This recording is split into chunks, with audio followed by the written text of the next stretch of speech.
Hello everyone, आप सभी का खेती मंत्रा में स्वागत है। आशा करते हैं आप सभी अच्छे होंगे। जब हमारी धान की फसल 30 से 60 दिन की हो जाती है, उस समय हमको कुछ ऐसे कार्य करने होते हैं जो बहुत ही आवश्यक होते हैं। तो आज के इस वीडियो में आप जानेंगे कौन कौन से ऐसे कार्य हैं जिनको हम कर लेते हैं तो उत्पादन हमारा कई गुना ज़्यादा बढ़ जाता है। काम थोड़ा ही होता है, लेकिन उस काम के द्वारा हम कई अच्छे लाभ प्राप्त कर लेते हैं। तो आज की वीडियो में धान में कौन सी ऐसे स्प्रे हैं या कौन से ऐसी उर्वरक हैं जिनका प्रयोग कर देते हैं तो अच्छा लाभ प्राप्त हो जाता है।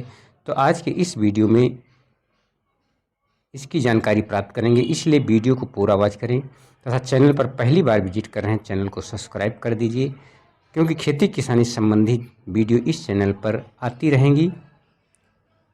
साथ में नोटिफिकेशन बेल को ऑल पर रखें, जिससे जो भी खेती किसानी संबंधित वीडियो इस चैनल पर डाली जाए उसकी सूचना आपको सबसे पहले प्राप्त हो जाए।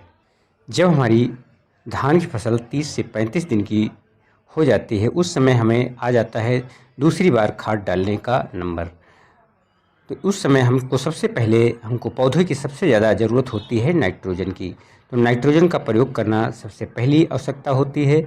यदि हम पहली बार जब उर्वरक का प्रयोग किए हैं उस समय जिंक सल्फेट का प्रयोग नहीं किए हैं तो उसका भी प्रयोग कर सकते हैं। इसके लिए हमें 1 एकड़ के लिए 35 से 40 किलोग्राम यूरिया की आवश्यकता होती है। साथ में 4 से 5 किलोग्राम हमको जिंक सल्फेट जो 33% का आता है उसकी मात्रा ले सकते हैं, अथवा 21% वाली अगर हम डालते हैं तो इसकी मात्रा हम 8 किलो प्रति एकड़ के हिसाब ले सकते हैं। तो इसका प्रयोग कर देते हैं तो बहुत ही अच्छे से हमारी जो फसल होती है उसमें ग्रोथ भी अच्छा होने लगता है और कल्ले भी अच्छे निकलने लगते हैं। साथ में क्लोरोफिल की समस्या आती है वो भी दूर हो जाती है। तो ये पहला कार्य होता है जिसको हमको जब हमारी फसल 30 से 35 दिन की हो जाए उस समय करना होता है। उसके बाद आता है यदि हमारे किसी कारणवश हमारी फसल का अच्छे से विकास नहीं हो रहा है या बढ़वार नहीं हो रही है, कल्लों का अच्छे से ग्रोथ नहीं हो रहा है, तो इसके लिए हम कुछ उपाय कर सकते हैं, जिसके लिए हम सागरिका का प्रयोग कर सकते हैं, जो एक अच्छा एक जैविक खाद है।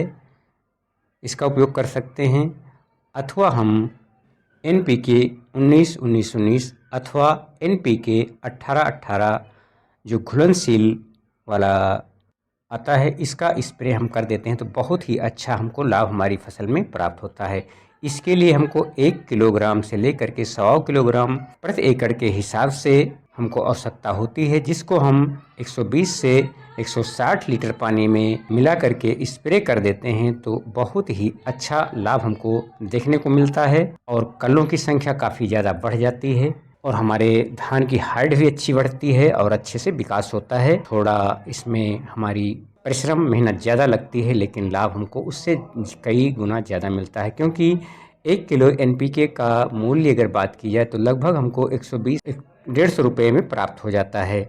ये अपने क्षेत्र या उसकी कंपनी के हिसाब पर भी डिपेंड करता है कौन सी कंपनी का हम ले रहे हैं। तो एक अच्छी कंपनी का हमको लेना चाहिए, तो इनका प्रयोग कर देते हैं तो बहुत ही अच्छा लाभ हमको प्राप्त होता है। सबसे पहले हमने बताया कि सबसे पहले आवश्यकता होती है हमारे खेत में नाइट्रोजन की, जिसके लिए हम यूरिया का प्रयोग कर देते हैं। साथ में अगर जिंक का प्रयोग नहीं किए तो जिंक का प्रयोग कर सकते हैं। उसके बाद हम सागरिका का प्रयोग कर सकते हैं। उसका अगर यदि हम यूरिया का प्रयोग करते हैं उसके 8-10 दिन के बाद हम सागरिका का प्रयोग करें, या सागरिका को हम मिक्स करके यूरिया एवं जिंक के साथ प्रयोग कर सकते हैं, उसमें भी कोई परेशानी नहीं होती। उसके 8-10 दिन के बाद हम यदि NPK का प्रयोग करते हैं तो बहुत अच्छा लाभ हमारी फसल को प्राप्त होता है। तो एक छोटी सी जानकारी थी, तो आपको कैसी लगी? अच्छी लगी हो तो अन्य किसान दोस्तों के साथ भी शेयर करें तथा चैनल पर पहली बार विजिट किए हैं तो चैनल को सब्सक्राइब कर लीजिए, क्योंकि खेती किसानी संबंधित वीडियो के साथ पुनः उपस्थित होंगे।